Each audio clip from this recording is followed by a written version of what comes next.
शत शत कोटि प्रणाम।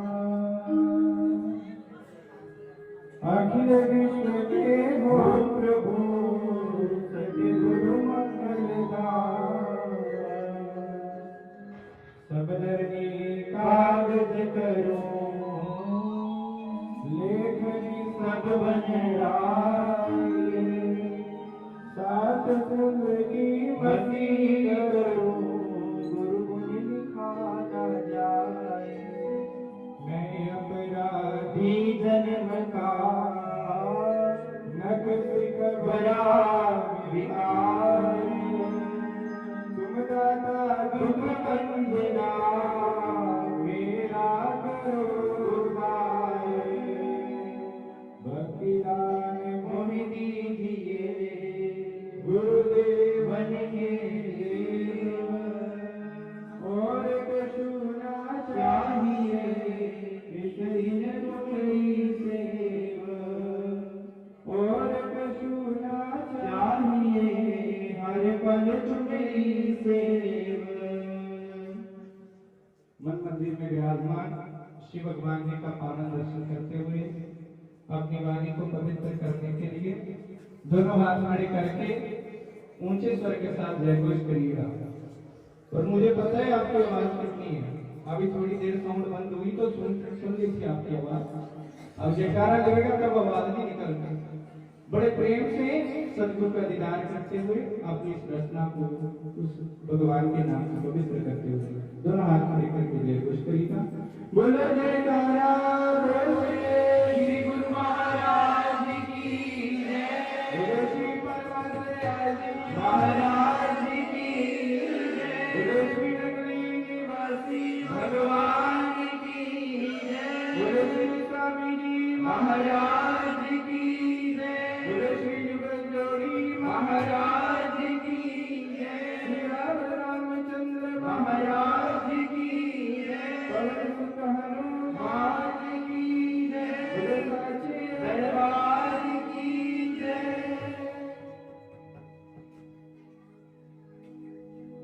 परमादरणीय प्रातः स्मरणीय हृदय सम्राट पूज्य पाद श्री सद्गुरुदेव भगवान जी के श्री चरणों में कोटि कोटि प्रणाम। उपस्थित सभी संत महापुरुषों के चरणों में नमन। दूर दराज से बड़ी श्रद्धा और प्रेम के साथ उपस्थित माताओं बहनों भाइयों आप सबको सब प्रेम जय सच्चिदानंद। उसके बाद सबसे पहले आपको लाखों लाख बधाई है। क्या है? जोर से बोलो जरा। नहीं, दिल्ली है थोड़ी। हाँ, आप सबको आज के दिन की लाखों लाख बधाई है। आज 3 उपलक्ष्य हैं। आप सबको पता है, सर्वप्रथम हमारे परम पूजनीय श्री जुगल जोड़ी महाराज जी का पावन अवतार दिवस। अगर वो महापुरुष हमें ना मिलते तो हो सकता हम कहाँ धक्के खा रहे होते, कहाँ मुक्के खा रहे होते। इस संसार में मैं कई बार कहता हूं, लोग कहते माता पिता का देन नहीं दिया जा सकता। शास्त्र कहता है कि प्रत्येक जीव के कंधे पर ये 3 ऋण होते हैं। कितने ऋण? जोर से बोलो। पहले सनातन धर्म में ऐसी परंपरा होती थी कि जब बच्चा जन्म लेता था तो कुछ साल, जब 4-5 साल का हुआ तो उसका उपनयन संस्कार करके उसको जनेऊ पहनाया जाता था। जनेऊ के 3 धागे होते थे। वो जिसे कहते हैं कि 3 धागे कंधे पर लगा के पूरे शरीर को फेरे जाते थे। बताया जाता था बच्चे को कि तेरे ऊपर 3 ऋण है। देव ऋण है, पितृ ऋण है, ऋषि ऋण है। और अगर व्यक्ति सही सलामत इस संसार में सही तरीके से चले तो वो तीनों ऋणों से मुक्त हो जाता है। लेकिन जो गुरु का ऋण है वो कभी भी व्यक्ति चुका नहीं सकता। कुछ भी कर ले, गुरु का ऋण चुकाया नहीं जा सकता। का तेरे एहसान का बदला चुकाया जा नहीं सकता। कर्म ऐसा किया तूने भुलाया जा नहीं सकता। तो श्री जुगल जोड़ी महाराज जी का इस संसार में उनका आगमन हुआ, अवतार हुआ। और पता नहीं कहां कहां रुकते फिरते मोतियों को एक माला में परो के उन्होंने अपने दरबार के साथ जोड़ के सबका ही कल्याण कर दिया। उसी मध्य में दूसरा उपलक्ष्य हमारी बहन है ना, पूज्य बाई जी है, अब उनको सन्यास मिला। उस सन्यास मिलने के उपलक्ष्य में आज का फंक्शन जो हो रहा है, आज का जो समागम हो रहा है। उसके बाद तीसरा उपलक्ष्य है होली का। किसका? अब तीनों को अगर हम मिलाएं तो चीज एक ही है। तीनों को मिलाएं चीज एक बनती है, क्योंकि श्री जुगल जोड़ी महाराज जी आए तो सबको अपने रंग में रंग दिया। जब रंग में रंग दिया तो क्या होली का मतलब हम कहते हैं होली। होली की ब्रज भाषा में कहा जाता है होली। होली मतलब मैं आपकी हो गई। अगर तीनों को मिलाया जाए तो मतलब एक है कि श्री जुगल जोड़ी महाराज जी संसार में आए, हमें अपने भक्ति के रंग में रंग दिया, भक्ति का यामा देके, और अपना क्या कर लिया? बना लिया, अपना बना लिया। तो इस संसार में जो संत महापुरुषों का संग होता है, सदगुरु का सानिध्य जो होता है, वो किस्मत वालों को मिलता है। और जिसको मिल जाता है उसके जीवन का क्या हो जाता है? बोलो, कल्याण हो जाता है, वो भवसागर से पार हो जाता है। इसीलिए महापुरुष कहते हैं धन्यवाद समझने चाहिए जब गुरु की शरण हमें प्राप्त हो जाए। तो गुरु की शरण प्राप्त हुई है, तो गुरु की शरण में आकर फिर आगे का कार्यक्रम क्या है, आगे का हमारा मकसद क्या है? आगे का मकसद है उस परम तत्व को प्राप्त हो जाना। आज यहाँ बैठे हैं, मुझे वही दिन याद आ रहा है, क्योंकि अपनी अपनी याद आती है ना। जब आप सब लोग शादी में जाते हो तो याद आती है ना कि कभी हमारी भी शादी याद करते। ये जयमाला कितने साढ़े वाली देखते कितनी सोनी हुई थी। व्यक्ति अपने में अपने आप को आगे रखता है। तो मुझे याद आ रहा है, आज वो दिन चल रहा है, श्री जुगल जोड़ी महाराज जी का अवतार दिवस है। तो जब हमें संन्यास मिला तो आश्रम में भंडारा रखा गया, सारे लोग आए, संगत को बड़ा उत्साह होता है, संतों को, अपने गुरुजनों को। अच्छा, गुरु को काबिल शिष्य मिल जाए, इससे बड़ी उसके लिए किस्मत की बात, किस्मत की नहीं खुशी की बात दूसरी कोई और नहीं होती। जब गुरु को काबिल क्या मिल जाए? शिष्य मिल जाए। पूज्य भाई जी पठानकोट में गए थे दिसंबर में, तो मैंने वहां पर एक बात कही थी कि जो माली होता है उसकी पहचान कहां से होती है? बगीचे से। कहां से? जितना सुंदर बगीचा होगा उतना सुंदर क्या होगा? माली होगा। तो माली की मेहनत का पता चलता है बगीचे से। तो ये बड़ा सुंदर ये पुष्प खिला है इस बगीचे में। तो मैं बात कर रहा हूं कि वो फंक्शन हुआ, सबने बड़ी खुशियां मनाई। एक बीच में से व्यक्ति उठा, उसने माइक पकड़ा और बोलने लगा, ये इश्क नहीं है आसान, बस इतना समझ लीजिए, एक आग का दरिया है और डूब के। सारे खुशियां मना रहे, सुंदर सुंदर भजन गा रहे, लेकिन जब उसने ये बात कही ना, मेरा दिल जल गया। सारे खुशियां मना रहे, मैं क्या आप हमें डरा रहे हो? ये इश्क नहीं आसान, ये इतना समझ लीजिए, एक आग का दरिया है और डूब के जाना है। लेकिन उस लाइन में आके, उस परंपरा में चल के आज ये बात का पता चल गया कि ये सदगुरुदेव भगवान की जो मंजिल है, ये जो रास्ता है, ये बिल्कुल जो है वो आग का दरिया है, और जो इसमें डूब गया उसका कुछ भी रहता नहीं है। अर्थात तो वो आनंद में मिल जाता है, उसका सब कुछ मिट जाता है। और सदगुरु जब सब कुछ मिटा देते हैं तो उसको अपना बना लेते हैं। तो इस जीवन का, मैं ये नहीं कहता कि सिर्फ संतों का, आप सबका, हम सबको एक चोला दिया है भगवान ने। ये मानुष जन्म है, कहा कि मानुष जन्म दुर्लभ है, होत ना बारंबार, जो बन फका भोई गिरे बहुर न लागे डाल। ये जो मनुष्य शरीर भगवान ने दिया है, असीम कृपा से मिला है, लेकिन इस शरीर को पाकर आगे अगर इसकी परम मंजिल तक पहुंचे नहीं तो कल्याण होने वाला नहीं है। छोटी सी बात आपके सम्मुख रखूंगा। कहते एक बार की बात है, कोई संत थे। कौन थे? बोलो। संत कौन होता है? संत कौन होता है? जिसने गेरुआ डाल रखा हो। ये बहुत अच्छी बात है, ये गेरुआ हमारी पहचान है। लेकिन संत क्या है? जिसने शांत कर लिया अपने आप को, वही क्या है? इस मन की तरंग को शांत कर लिया, मन को अपने अधीन कर लिया, वही संत होता है। वो संत महापुरुष थे। संन्यास परंपरा में दो चीजें होती है। महापुरुष कहते या तो सर के बाल बिल्कुल कटवा दो, मुंडन जिसे कहा जाता है, या मुंडन जब आजीवन भर उसको कंघी लगाई, ना तेल लगाया जाता है ना कंघी लगाई, जिसे कहते हैं जटाजूट। संन्यास में दो परंपरा होती है, जटाजूट और दूसरा ये मुंडन करवाना। वो महापुरुष जो थे वो उदासीन थे और बहुत लंबी दाढ़ी थी उनकी, बहुत सुंदर। संत महापुरुषों ने रोज सैर करने के लिए जाना। अब जाना, प्रभु का नाम का सिमरण करना, राम राम करना, सदगुरुदेव भगवान की बंदगी करनी, वो सैर करने के लिए रोज जाना। तो कहते वहां से उन संत महापुरुषों के पास से एक वेश्या गुजरती थी। अपना कर्म अपना अपना, किसी को हम बुरा कह नहीं सकते। वो संत ने अपने रास्ते पर चलना, उस वेश्या ने अपने रास्ते पर चलना। जो संत के सामने जाना उसने रोज एक प्रश्न करना। प्रश्न क्या करना? कहना, बाबा जी मुझे एक बात बताओ कि आपकी दाढ़ी अच्छी है या मेरे कुत्ते की पूंछ? साथ में कुत्ता लेके जाती थी, कुत्ते की पूंछ बहुत लंबी थी। संत जी आपकी दाढ़ी अच्छी है या मेरे कुत्ते की? जोर से बोलो। अब ये बताओ कि कोई संत को ये बात कहे तो कैसा अनुभव होता है?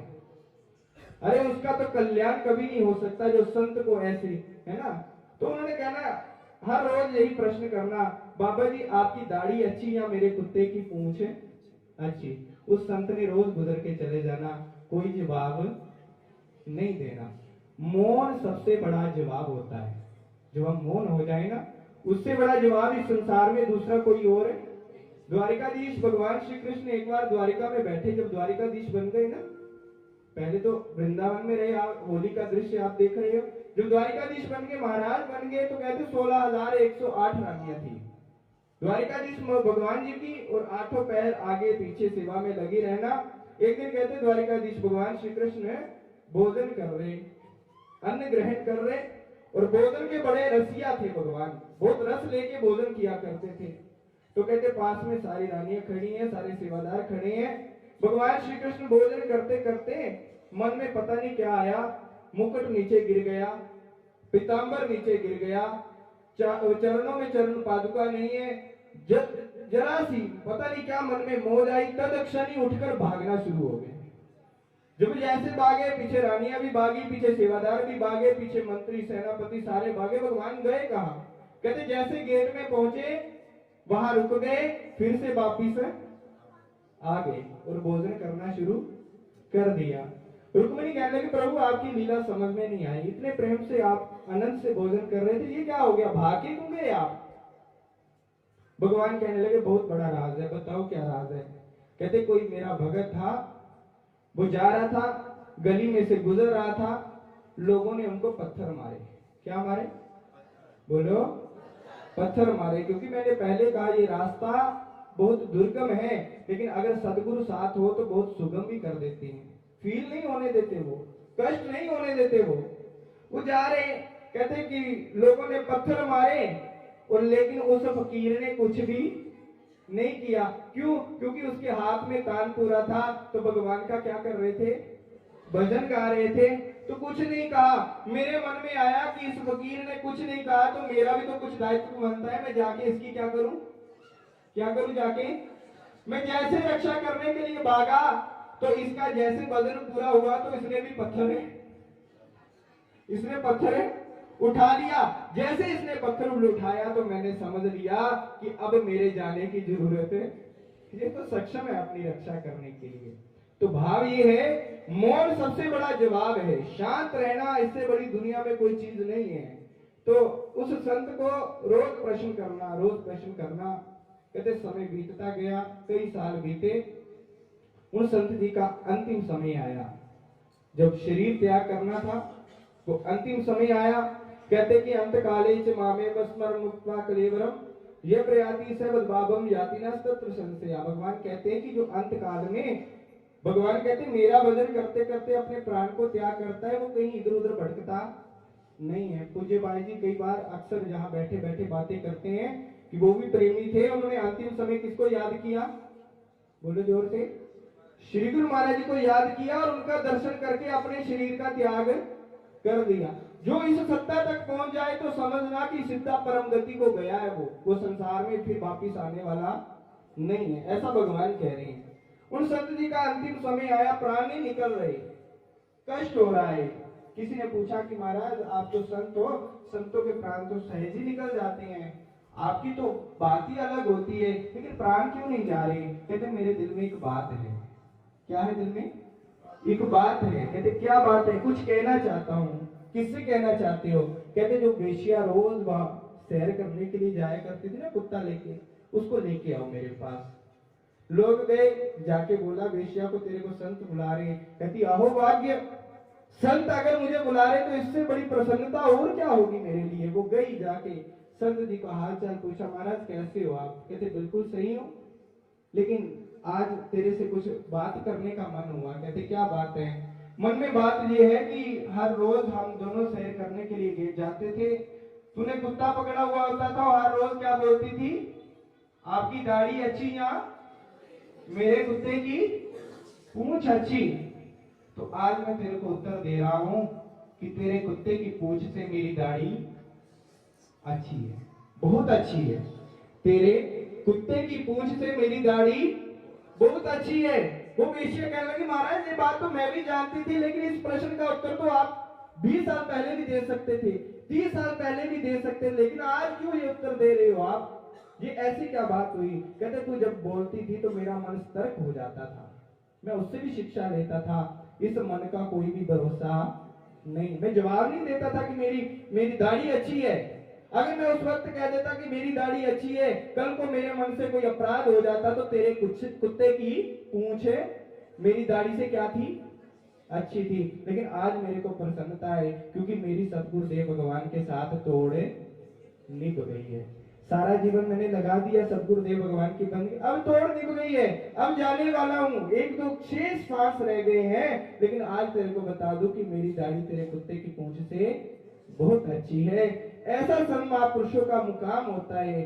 जीवन भर वो जो है इस संसार में आते हैं, इस संसार के मार्गदर्शन को करते हैं, संसार के कष्टों को हरते हैं, संसार को रास्ता दिखाते हैं और संसार को एक पथ प्रदर्शक बन के मंजिल पर पहुंचा देते हैं।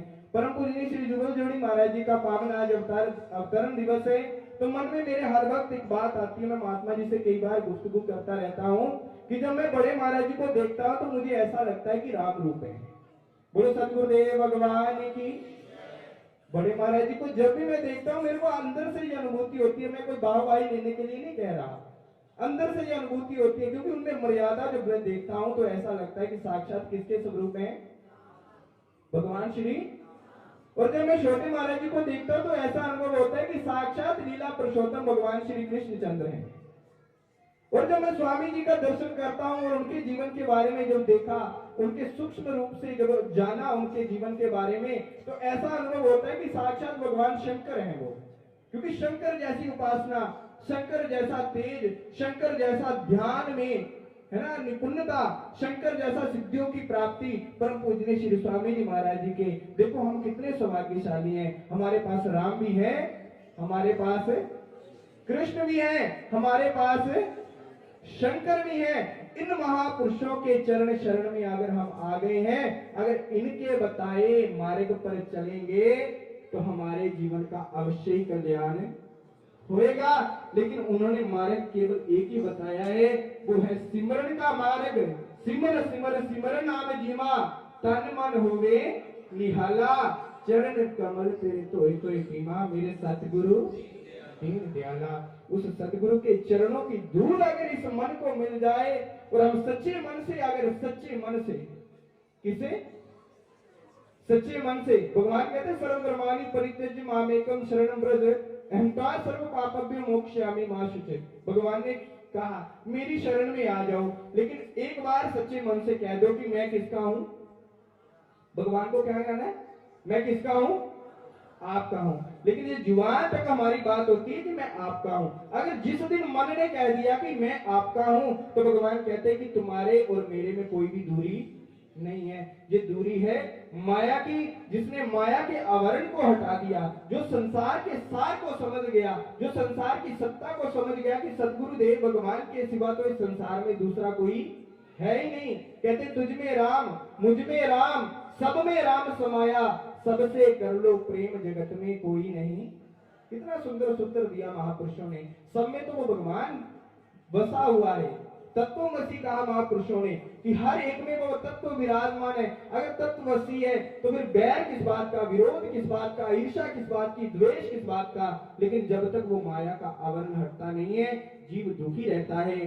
तो मैं आज के इस समय में यही कहूंगा, आज के इस पावन उपस्थिति में यही कहूंगा कि अगर हम सदगुरुदेव भगवान को इस बिगड़े हुए मन को सौंप दें तो वो इस मन की कलमश को दूर करके सदा सदा के लिए इस मन को स्वच्छ बना दें, पवित्र बनाएं, ताकि हमारा जो जीवन है वो क्या हो जाए, सफल हो जाए। तो ज्यादा मैं कहते हुए इन वचनों के साथ वाणी को विराम दूंगा।